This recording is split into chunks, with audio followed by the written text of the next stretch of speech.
고생하셨어요. 눈을 꼭 봐주셔야 돼요. 눈을 서로 꼭 봐주셔야 됩니다. 일하시느라고 고생하셨어요. 손도 한번 잡아주시는, 손을 좀 볼게요. 자, 오늘은 성경을 많이 찾을 겁니다. 오늘 성경을 많이 찾을 거예요. 성경을 많이 찾을 겁니다. 왜 가까이? 자, IT 시장이에요. 오늘 좀 분석적으로 같이 설교를 할 거니까 잘 따라오셔야 됩니다. IT 시장을 분석하고 컨설팅 기관인 IDC라고 하는 기관이 있어요. 그 회사에서 앞으로 기업들이 어떻게 변화되어야 되는가에 대해서 같이 설문조사를 했어요. 그랬더니 이렇게 이야기합니다. 기업은 코로나 이후 시대의 넥스트 노멀에 대응하기 위해 미래 업무를 재정의하고 조직의 디지털화를 이루어야 한다. 초기 대응은 잘 했다. 그러나 중장기 계획을 바탕으로 업무 혁신 전략을 재정비하여 변화의 회복 탄력성을 갖추어야 하는 조직으로 거듭나야 한다. 한마디로 뭐냐? 사람과 기술과 기계가 하나가 연합해가지고 이것을 인력이라고 해서 그 기술을 가지고 조직을 좀 더 강화시켜 나가야 된다라는 것이 이 앞으로의 기업의 미래 전략인 것이에요. 한마디로 뭐예요? 기술 또 기계, 사람이 함께 연합해서 나가야 된다라는 것이에요. 이것이 앞으로 미래 기업의 방향을 그대로 설명하는 것입니다. 그러면 기업이 미래의 코로나 시대 이후의 변화에 대해서 예측하고 또한 업무 혁신 전략을 준비한다면 교회도 코로나 이후 시대의 위협에 대해서 예측하고 그 대응 전략을 가져야 한다는 것이요. 코로나 바이러스 19라고 하는 이것을 한번 분석해 보겠습니다. 왜 코로나일까? 코로나가 도대체 왜 코로나일까를 가만히 연구해 봤어요.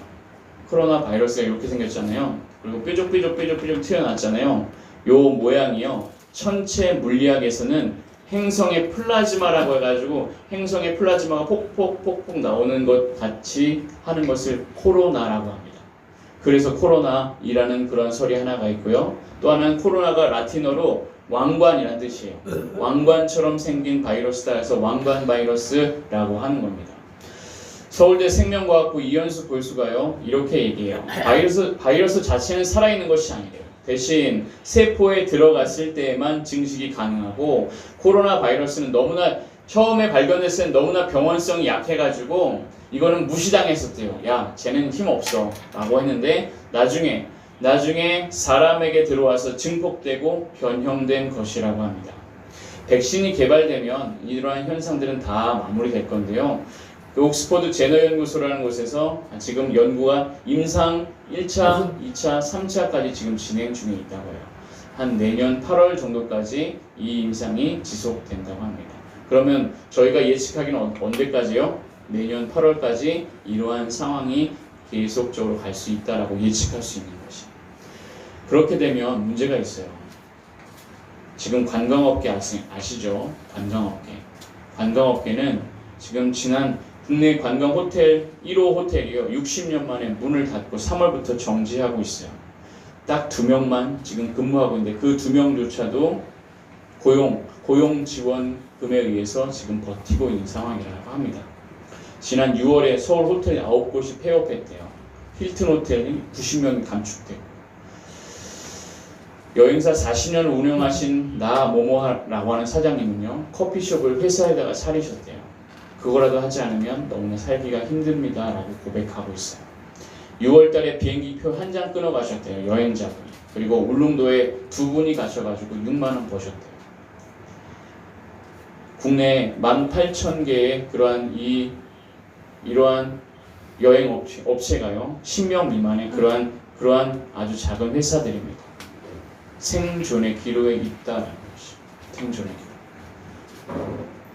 이 한 군데, 이 관광업계뿐만 아니라 이것이 앞으로 더 많은 그러한 사회적인 그러한 영향을 미칠 것이에요. 앞으로요, 저희가 맞닥뜨리게 될 첫 번째 위험 요소는요, 생계 문제인 것이에요. 생계 문제. 그렇다면 생계 문제. 여러분 생계 문제가 앞으로 지금 예전에도 그래왔지만 앞으로도 더 큰 생계의 문제가 우리의 기로 가운데 위험으로 맞닥뜨릴 것이요. 교회적으로도 마찬가지죠. 교회적으로도 그렇다면 성도 각 개인 가정마다 맞닥뜨릴 위협의 요소가 생계 문제다라는 것이죠. 그렇다면 성경적 세계관에 우리가 입각해서 성경적 세계관을 같이 우리가 정의해 보면요, 하나님 말씀이 계시되어진 하나님 말씀이 정확무오한 오류가 없는 하나님의 말씀임을 믿고 이것을 삶의 표준으로 삼고 말씀의 기준에 따라 또한 바라보고 생각하는 관점을 성경적 세계관이라고 정의한다면, 그러면 저희는 어떻게 이 위협에 대해서 생계의 문제에 대한 위협에 대해서 어떻게 접근할 것이냐라는 것이, 지난 금요일 밤에도 같이 설교했지만 어디로 가시냐면요, 열왕기상으로 한번 가볼게요. 열왕기상으로 가겠습니다.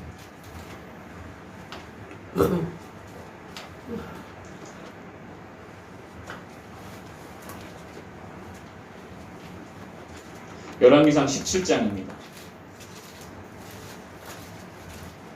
오늘 성경을 좀 많이 찾으실 거예요. 열왕기상 17장 찾으셨나요? 열왕기상 17장 어딜 보시냐면요, 9절부터 찾아볼게요. 열왕기상 17장 9절이에요. 같이 읽겠습니다. 너는 일어나 시돈에 속한 사르밧으로 가서 거기 머물라. 내가 그곳 과부에게 명령하여 내게 음식을 주게 하였느니라. 아합 왕의 시대요. 북이스라엘 아합 왕의 시대인데요. 아합 왕이 엣바알의 딸 이세벨과 더불어서 왕과 왕비가 바알신과 아세라신을 해놓고 섬기는 것이에요. 그랬더니 나라 전체가 다 그냥 타락하기 시작합니다. 경제력도 최고였고요, 군사력도 최고였어요. 문화적으로도 굉장히 우수했고, 그런데 왕과 왕비가 맨 앞에서 바알신을 섬기고 하다 보니까 나라 전체가 다 타락했어요. 하나님은요, 엘리야 선지자를 보내서 3년 6개월 동안의 대기근을 선포하십니다. 3년 6개월 동안의 기근이에요. 그러면 엘리야 자신도 먹을 것이 있어요, 없어요? 없었죠. 요단과 그리시내가에 가서 숨어서 까마귀에 갖다주는 먹을 거 먹고 있으라라고 하나님 명령하십니다.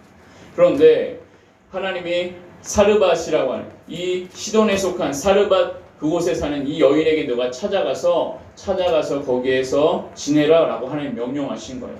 그가 일어나서 사르밧으로 갔거든요. 성문에 이를 때 한 여인이 나뭇가지를 막 줍고 있는 거예요. 그래서 나한테 물 한 잔만 주시오라고 했어요. 물 한 잔만. 그리고 나서 그 다음에 물 들어가는 그 여인을 향해서 나에게 떡 하나를 만들어 가져오시오라고 선포했어요. 근데 이 여인이 뭐라고 하시냐면, 자, 12절입니다. 같이 읽겠습니다. 그가 이르되 당신의 하나님 여호와께서 살아계심을 두고 맹세하노니 나는 떡이 없고 다만 통에 가루 한 움큼과 병에 기름 조금뿐이라. 내가 나뭇가지 둘을 주워다가 나와 내 아들을 위하여 음식을 만들어 먹고 그 후에는 죽으리라.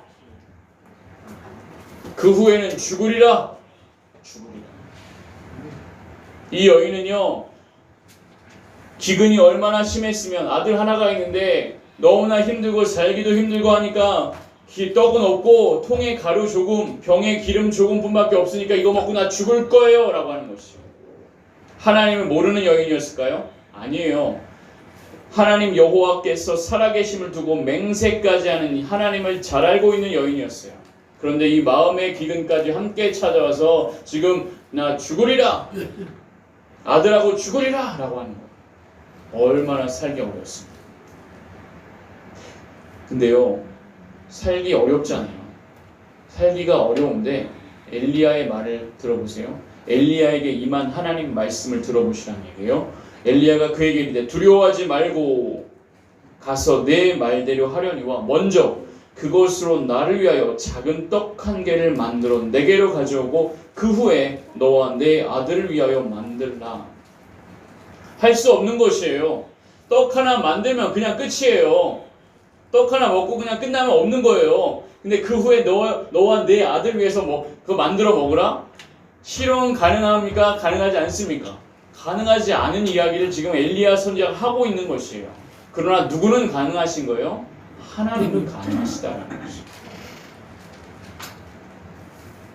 이 여인은 지금 하나님, 엘리야를 통하여서 주시는 하나님 말씀을 지금 듣고 있는 것이에요. 14절에 이스라엘의 하나님 여호와의 말씀이 나 여호와가 비를 지면에 내리는 날까지 그 통의 가루가 떨어지지 아니하고 그 병의 기름이 없어지지 아니하리라 하셨느니라. 하나님이 그렇게 말씀하셨다라는 것이에요. 엘리야 선지자는요, 말씀하신 하나님 그 말씀 안에서 말씀하고 있는 거죠. 그러면 이 여인은 뭐 하기만 하면 돼요? 말씀하시는 그 하나님 말씀 안으로만 들어와 있으면 어떻게 되는 거예요? 생계는 해결된다라는 것이. 이 여인이 아들과 함께 죽으리라 라고 했던 이 여인, 누구한테 한 말이었어요? 하나님께 한 말이었어요. 하나님 다 들으셨습니다. 죽으리라, 죽어버릴 거야. 함부로 하면 안 돼요. 하나님 앞에서 함부로 하시면 하나님 주신 생명이 얼마나 귀하십니까? 존재 자체가 너무나 귀한 존재인데 죽어버릴 거야 라고. 이 여인은요 15절입니다. 같이 읽겠습니다. 그가 가서 엘리야의 말대로 하였더니 뭐 했다는 얘기예요? 먼저 그것을 통에 가루 기름을 가지고 떡을 가져와서 누구에게요? 엘리야에게 먼저 주었다.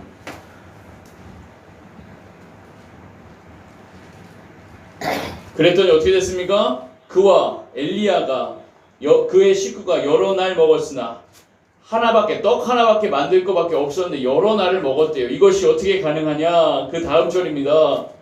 여호와께서 엘리야를 통하여 하신 말씀같이 통의 가루가 떨어지지 아니하고 병의 기름이 없어지지 아니하니라. 생계는 누가 책임지시는 거예요?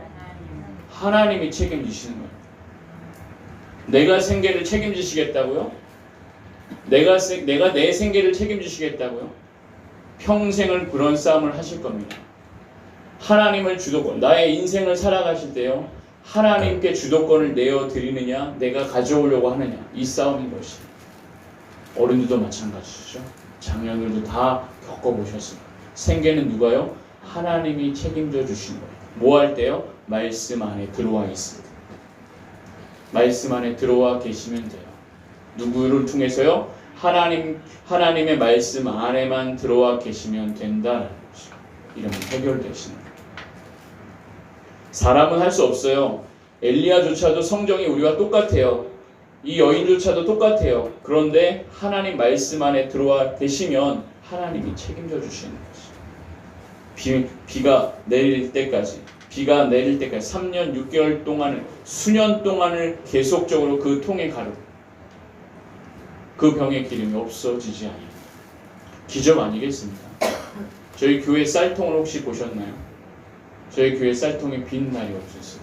하나님이 지금까지, 지금 근 9년차 될 때까지 하나님이 그 쌀통을 비워주신 일이 없었더라라는 것이.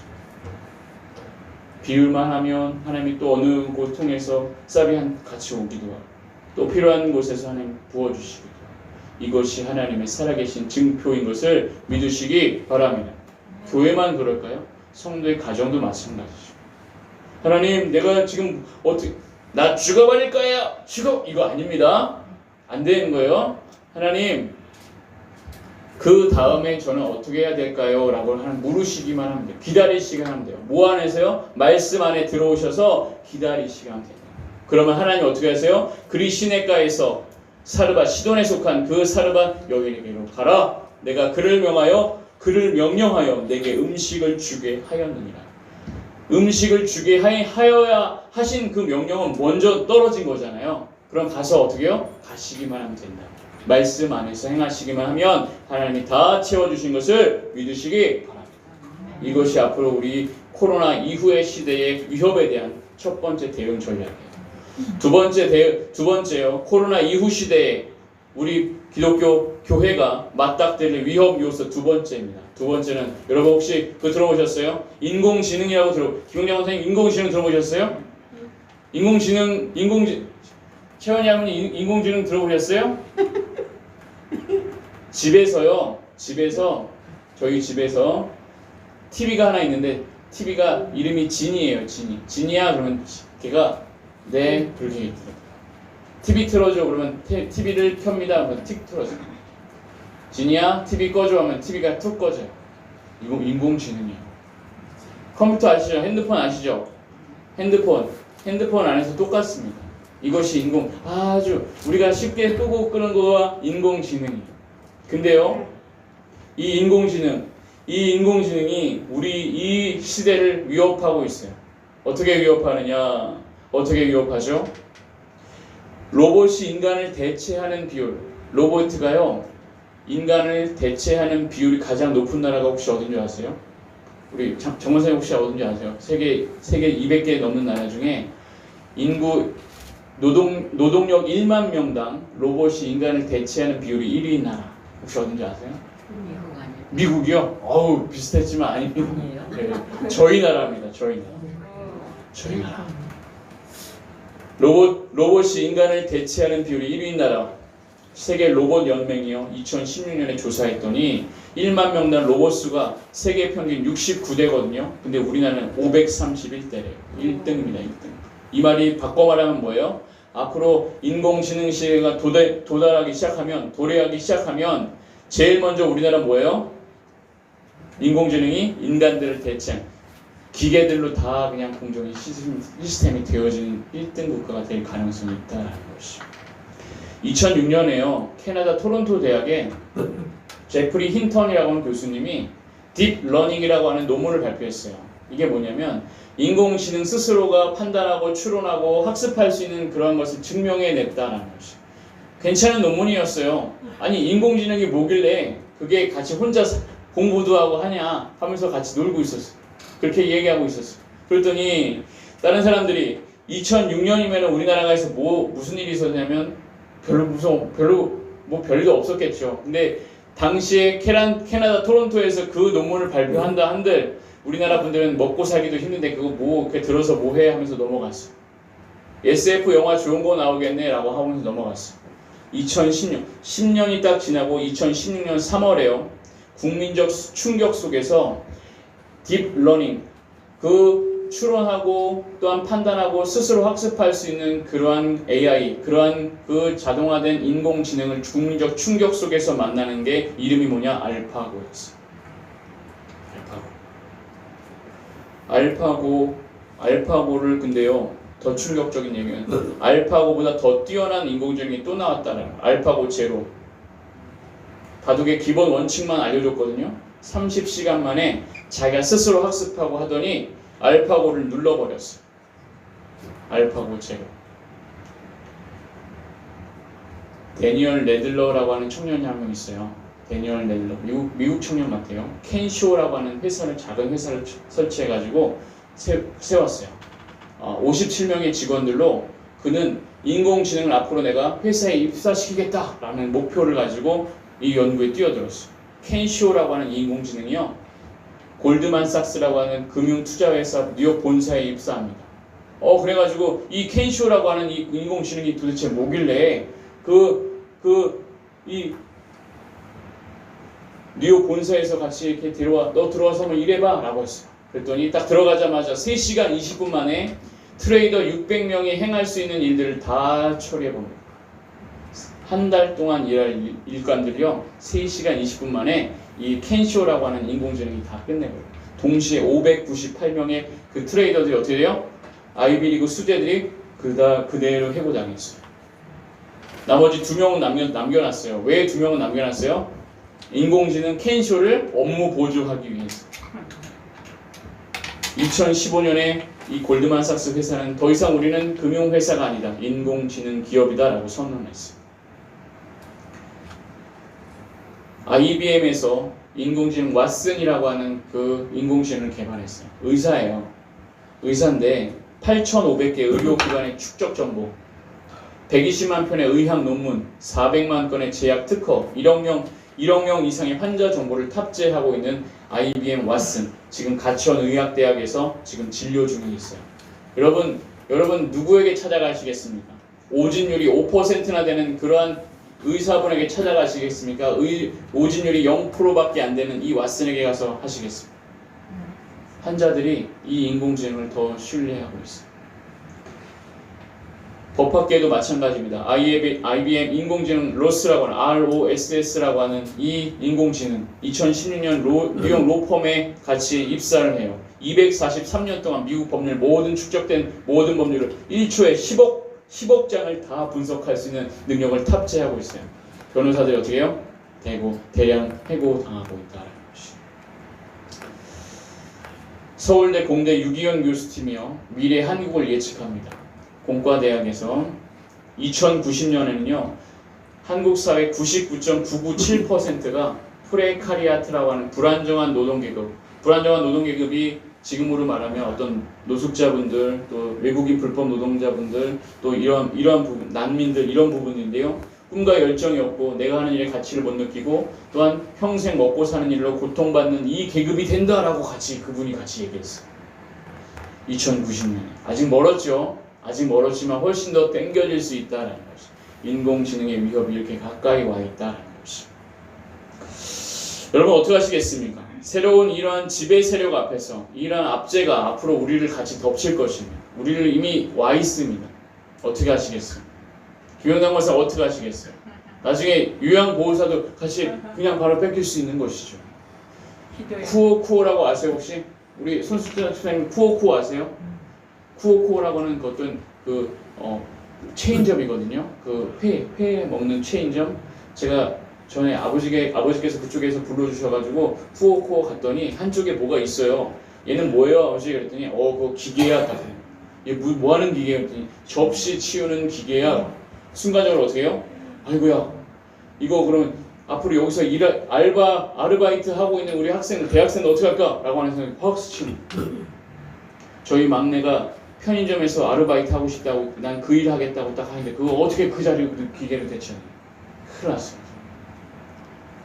이 위협 앞에서 이 새로운 지배 세력 앞에서 우리는 어떻게 대응해야 될까? 성경적 세계관을 어떻게 볼까? 어디 보시냐면요. 오바댜서 한번 볼게요. 오바댜입니다. 오바댜. 많이 안 찾아보셨을 거예요. 오바댜서. 오바댜서 1장입니다. 요나서 바로 앞에 있어요. 오바댜서 요나서 바로 앞에. 오바댜서 1장. 예성이 찾고 있나요? 뒤에. 오바댜서 1장 보겠습니다. 1장 4절이에요. 오바댜서 1장 4절. 찾으셨나요? 같이 읽겠습니다. 내가 독수리처럼 높이 오르며 별 사이에 깃들일지라도 내가 거기에서 너를 끌어내리리라. 여호와의 말씀이니라. 독수리처럼 높이 오른다 할지라도 별과 별 사이에 깃들일지라도 오바댜 선지자가 BC 889년 곧 지금으로부터 3000년 전에 그러한 이 선지자거든요. 이미 하나님은 3000년 전에 너희가 별과 별 사이에 같이 깃든다고 내가 끌어내릴 거야 라고 예언하셨어요. 전기차 테슬라라고 하는 그 CEO 일론 머스크라는 분이 계세요. 이분이요 지금 화성에 100명씩 그 사람들을 이주시켜서 그곳에 도시를 짓겠다고 하는 것이 이분의 포부인 것이요. 별과 별 사이에 정말 도시들이 함께 일어나게 될 것입니다. 그런데 하나님은 이미 3000년 전에 뭐 하셨다고요? 별 사이에 같이 네가 깃들일지라도 내릴 거야 라고 하시는 거죠. 과학을 초월하시는.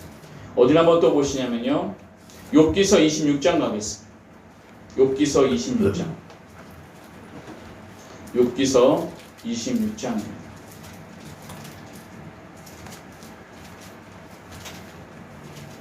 욥기서 26장 구약성경 786페이지입니다. 욥기서 26장 찾으셨나요? 욥기서 26장 7절입니다. 욥기서 26장 7절이요. 같이 읽겠습니다. 그는 북쪽을 허공에 펴시며 땅을 아무것도 없는 곳에 매다시며. 땅을 어떻게 하신대요? 땅을 아무것도 없는 곳에 우주 한 공간에다가 땅을 매다시는 분이시라라는 것입니다. 욥기서는 적어도 지금으로부터 약 5000년 전에 그러한 족장 시대에 살았던 인물이죠. 그러면 그 욥을 통해서 하나님은 이미 너희 지구가 아무것도 없는 우주 한 공간에 매달아 있다라는 것을 욥을 통해서 말씀하신 하나님이세요. 이미 5,000년 전에. 그럼 질문 하나 드립니다. 인간의 과학기술이 1977년에 나사에서 보이저 2호를 발사했는데요. 182억 킬로미터를 지금 40년 동안 날아가서 지금 작년 11월에 태양계 잠시 벗어났어요. 태양계 잠시 벗어났어요. 그것이 우리 과학기술의 최고치입니다.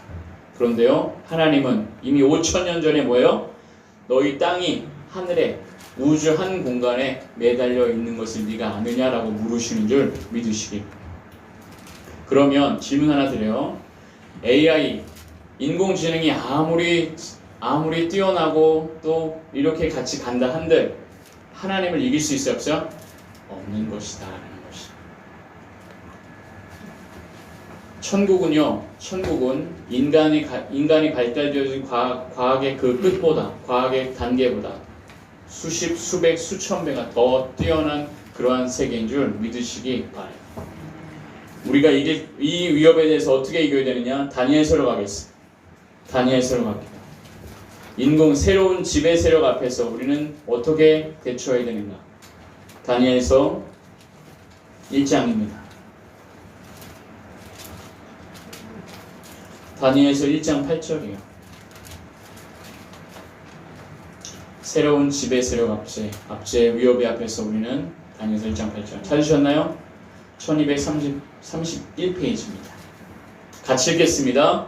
다니엘은 뜻을 정하여 왕의 음식과 그가 마시는 포도주로 자기를 더럽히지 아니하리라 하고 자기를 더럽히지 아니하도록 환관장에게 구하니. 나라가 망했어요. 다니엘이 속하 있는 남유다가요 다 망해버렸어요. 다 망해버린 상태에서 끌려갔거든요. 다니엘이 근데 왕족인지 귀족인지 성경은 말씀하고 있잖아요. 그의 부모님이 왕족인지 귀족인지 그의 부모님이 돌아가셨는지 잡혀가셨는지 노예가 되셨는지 성경은 말씀하고 있잖아요. 그런데도 이 10대의 이 젊은이가요, 이 바벨론 왕 느부갓네살 왕이 괜찮은 애들 뽑아가지고 앞으로 최고 지도자로 같이 세울 거니까 거기 걔네들 훈련시켜 라고 하는 거죠. 그런데 그러한 가운데 마르독 신에다가 같이 제사 드린 그 음식을 같이 줬는데 그거 안 먹겠다고 하는 거죠. 새로운 지배 계급 앞에서 누구의 뜻을 세워요?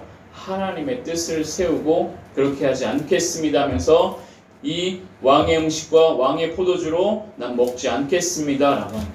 그리고 나서 뭐예요? 환관장에게 열흘 동안 채식을 먹게 하고 물을 주어서 나와 사드락 메삭 아벳느고까지 함께 먹게 해주세요. 그리고 비교해 주세요 라고 하는 것이. 제가요 3일 동안 채식만 한번 먹어봤거든요. 너무 힘들어요. 어떤 분은 채식만 같이 드시다 보니까 막 화가 난다고 하시더라고요. 공감이 돼요. 이 친구들은 얼마나요? 열흘 동안이나 먹었다라는. 이것이 가능하기 위해서는 성령 하나님의 강력한 도우심이 있어야 가능하다라는 거죠.